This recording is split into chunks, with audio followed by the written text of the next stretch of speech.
বিএনপির কথাগুলো কিন্তু খুব বলা যায় এই কারণে বিএনপির পক্ষ থেকে কেউ কোনো প্রতিবাদ করে না। বিএনপির ছেলে মেয়েরা নাকি বিভিন্ন জায়গায় চাঁদাবাজি করছে। বিএনপির নেতা যিনি তারেক রহমান কোন চাঁদাবাজকে কি এই পর্যন্ত প্রশ্রয় দিয়েছেন? তাকে কি দল থেকে বহিষ্কার করেন নাই?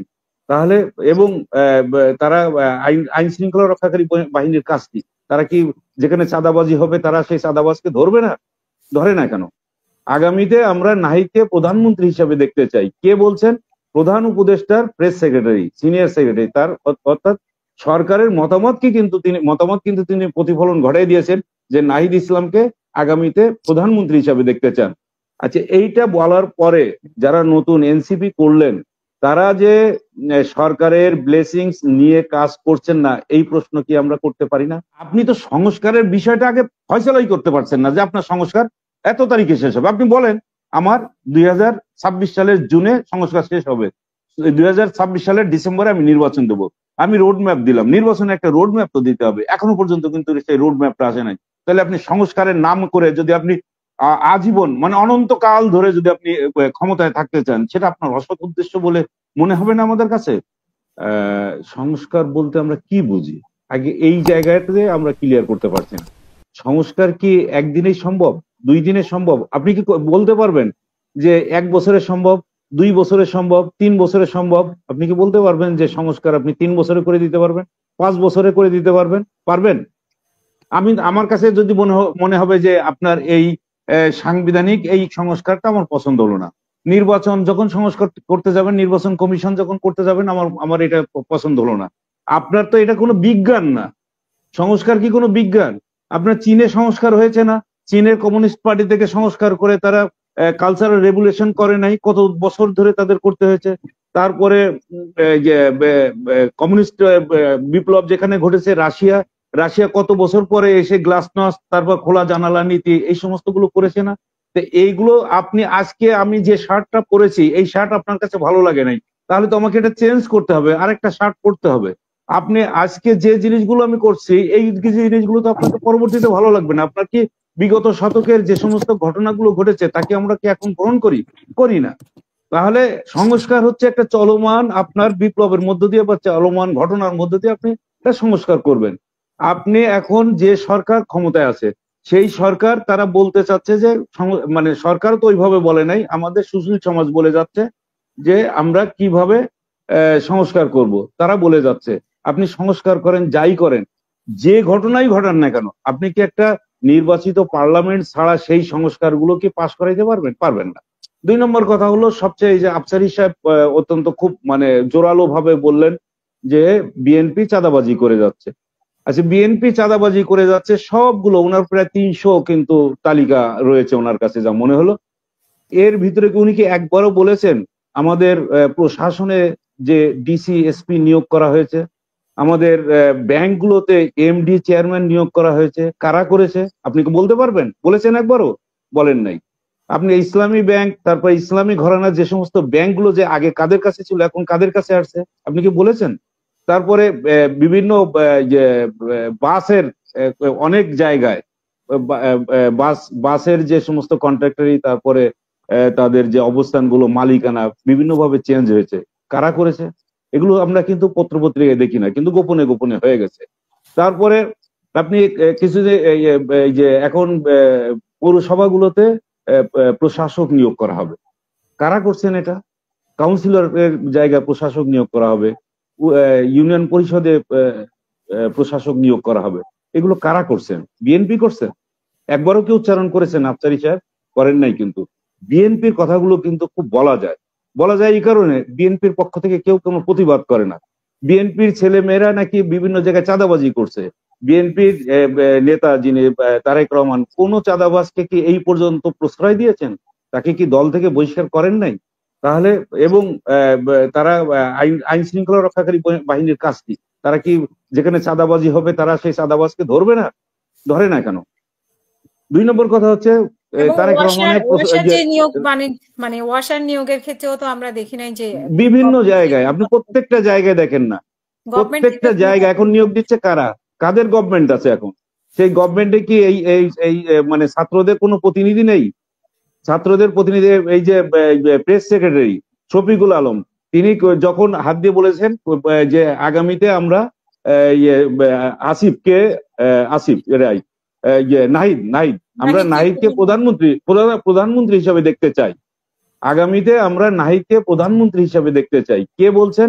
প্রধান উপদেষ্টার প্রেস সেক্রেটারি, সিনিয়র সেক্রেটারি, তার অর্থাৎ সরকারের মতামত কিন্তু তিনি প্রতিফলন ঘটাই দিয়েছেন যে নাহিদ ইসলামকে আগামীতে প্রধানমন্ত্রী হিসাবে দেখতে চান।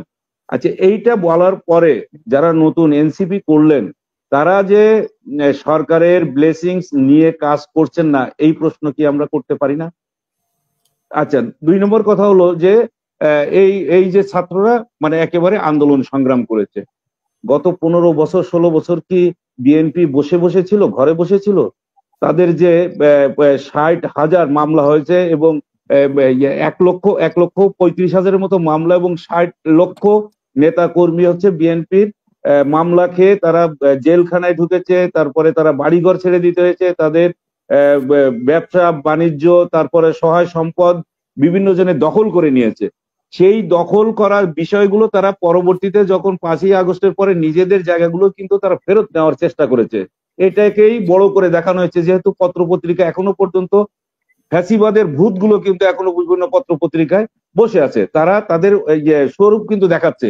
গত কয়েকদিন আগে আপনারা দেখেছেন কিনা আমি জানি না, যে শাহবাগে একটা মিছিল যাচ্ছিল, শাহবাগ থেকে একটা মিছিল প্রধান উপদেষ্টার ওখানে যাচ্ছিল যে আসিয়া ধর্ষণ মামলার ধর্ষণের বিরুদ্ধে প্রতিবাদ জানাতে, যে এবং লাখি লাখি বাহিনী মানে ওই যে বাম ঘরানার যে সমস্ত রাজনীতিবিদরা ছিল, তারা একজন এসি কে কিভাবে মেরেছে সেটা কিন্তু কেউ দেখায়নি, কোনো পত্রপত্রিকা দেখায়নি। কিন্তু এসি যে যখন তাকে নিজেকে বাঁচাতে যাচ্ছে এবং দেখা যাচ্ছে যে ছবিটা দেখলেই কিন্তু আপনারা বুঝতে পারেন, আমি পত্রপত্রিকা, আমি তো সংবাদপত্রে চাকরি করে আসছি, কিভাবে যে পরবর্তী ছবিটাই দেখানো হলো যে তার নিজেকে বাঁচানোর জন্য। আমি ওই পুলিশের পক্ষ নিচ্ছি না, কিন্তু প্রথম থেকে শুরু করে শেষ পর্যন্ত যদি আপনি দেখেন তাহলে ওকে পিটিয়ে ও যখন দৌড়ে পালাচ্ছে তখনও তার কলার চেপে ধরেই কিন্তু তাকে মারার চেষ্টা করা হয়েছে। এইটা কিন্তু কোনো পত্রপত্রিকায় আসে নাই। তাহলে এটা দেখানো হচ্ছে যে আপনার পত্রপত্রিকাগুলোতে এখনো ফ্যাসিবাদের ভূত আছে এবং সামনে হয়তো বাম রাজনৈতিক দলগুলোকে সামনে দেওয়া হয়েছে, পিছনে যথারীতি সেই আওয়ামী লীগের বা ফ্যাসিবাদের ভূতগুলো কিন্তু এখনো রয়েছে। সেটা কিন্তু আমরা দেখি না এবং আমরা প্রতিবাদ করি না। আমরা একটা ব্যাপার হলো যে বিএনপি যত খারাপ কাজ আছে সবকিছু কিন্তু বিএনপি করে। আপনি বিএনপি যদি এত খারাপ কাজই করবে, আপনি আন্দোলন সংগ্রাম করতে যে সবসময় বিএনপির মহাসচিব বারবার বলতেন যে এই যে মানুষের মত প্রকাশ করতে দেওয়া হচ্ছে না, সভা সমাবেশ করতে দেওয়া হচ্ছে না, এই রাজনৈতিক দলটি চুরি চামারি যে পরিমাণ অর্থ বাইরে প্রচার করেছে, পাচার করেছে, তারপরে এই যে পদ্মা সেতু হোক, এলিভেটেড এক্সপ্রেসওয়ে হোক, তারপর মেট্রো রেল, রূপপুর পরমাণু বিদ্যুৎ কেন্দ্র থেকে কি হারে লুটপাট হয়েছে, এই লুটপাটের বিরুদ্ধেই তো।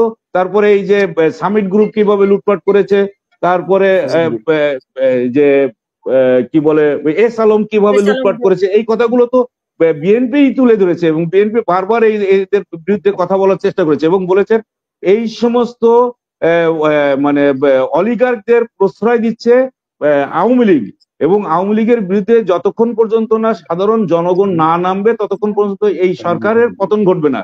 বিএনপি কিন্তু আন্দোলনের প্রেক্ষাপট বা পটভূমি তৈরি করে যাচ্ছে, জনগণকে নামার জন্য বারবার আহ্বান জানিয়েছে এবং ঠিক দেখা গেছে যে সেই মানে সাধারণ জনগণ কখন নামলো 7ই জানুয়ারি নির্বাচনের পরেই। মানুষ যখন একাধারে বাংলাদেশের জনগণ যখন এই সরকারের বিরুদ্ধে অল আউট আন্দোলন একটা শুরু করে দিল, সেই সময় কিন্তু ধীরে ধীরে এই আন্দোলনটা পরিপক্কতার দিকে গেল এবং ঢাকা বিশ্ববিদ্যালয়ের ক্যাম্পাস থেকে যে সমস্ত ছাত্ররা বেরিয়ে এসছে, আপনি একটু আমাকে বলতে দেন, কারণ আপনি অনেক সময় কিন্তু আফসারি সাহেবকে দিয়েছেন, আমি কিন্তু ইন্টারাপ্ট করি না, আমি বলতে চাচ্ছিলাম কিন্তু বলি নাই। নির্বাচনে শুনতে চেয়েছিলাম যে নির্বাচনী সরকারের উদ্দেশ্যটা কি আসলে। আমি একটু বলে আসি, আমি এই জায়গাটা একটু বলতে চাচ্ছি, যাবো এখানে। যে আন্দোলন সংগ্রামটা হয়েছে, যে বিএনপির মহাসচিব বারবার বলতেন যে জনগণ যতক্ষণ পর্যন্ত না নামবে ততক্ষণ পর্যন্ত শুধু রাজনৈতিক দলের পক্ষে কিন্তু এই সরকারকে ফেলে দেওয়া সম্ভব না। তো সেই ঘটনাটা কিন্তু জুলাই মাসেই হয়েছে, যে ঢাকা ইউনিভার্সিটি সহ বাংলাদেশের যত পাবলিক ইউনিভার্সিটি আছে, প্রাইভেট ইউনিভার্সিটি আছে এবং ওই যে রাজুক, তারপর বিকারুন্নিসা নূন আইডিয়াল স্কুল, নটরডেম কলেজ, এইগুলো যখন বেরিয়ে আসছে তখন আন্দোলনটা পরিপূর্ণতা লাভ করেছে। এর আগেও কিন্তু আমরা যে নিরাপদ সড়কের আন্দোলন যারা করেছিল তাদের উপরেও কিন্তু সঙ্গে মানে ওই যে হেলমেট বাহিনী তাদের উপরে অত্যাচার করেছিল, মেরেছিল, কিন্তু তখনও পর্যন্ত পরিপূর্ণতা অর্জন করে নাই। এইবার এই আন্দোলন সংগ্রামের মধ্যে দিয়ে সেই পরিপূর্ণতা অর্জন করেছে। আপনি কি জানেন না যে প্রতিটা ক্ষেত্রে সেই লন্ডন থেকে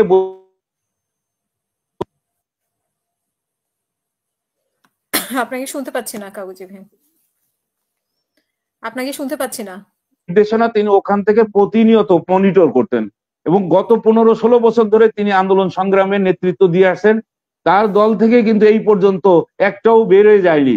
তার নেতৃত্বের প্রতি যদি কোনো রকম আস্থা না থাকতো তাহলে এই দলটা কিন্তু চুরমার হয়ে যেত, তারা মানে খণ্ড বিখণ্ড হয়ে যেতে পারতো।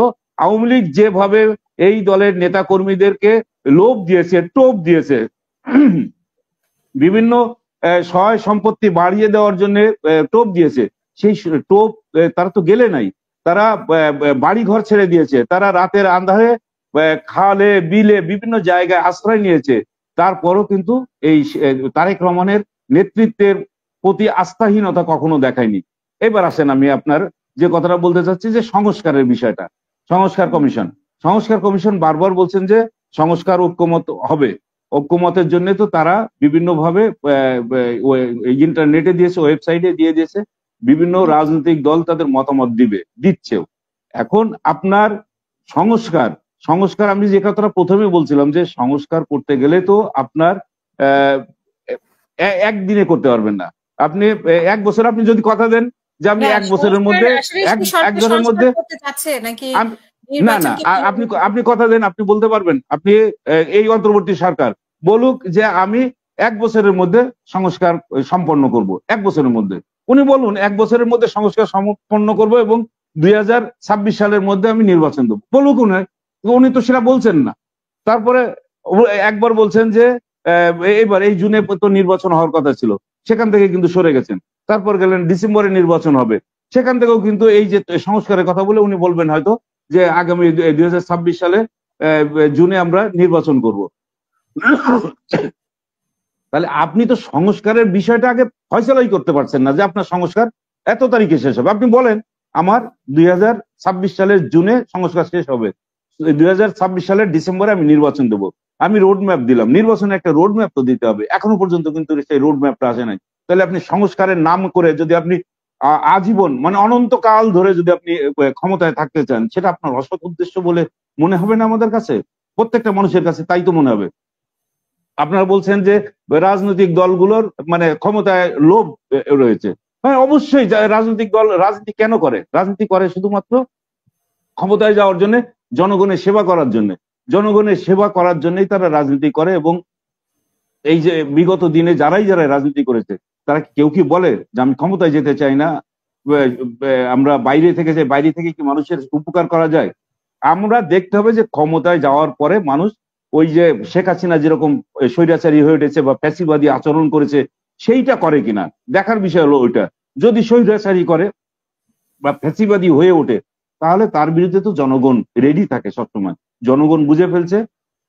এবং কোন সরকার যদি রাজনৈতিক দল বা এই যে বিএনপি বলেন, জামাত বলেন, যেই ক্ষমতায় আসুক না কেন, যদি এইভাবে ফ্যাসিবাদী আচরণ শুরু করে দেয় তাকে কিন্তু ওই মাসুলটা ওইভাবেই দিতে হবে। শেখ হাসিনার মতোই তাদের কিন্তু পরিণত হবে।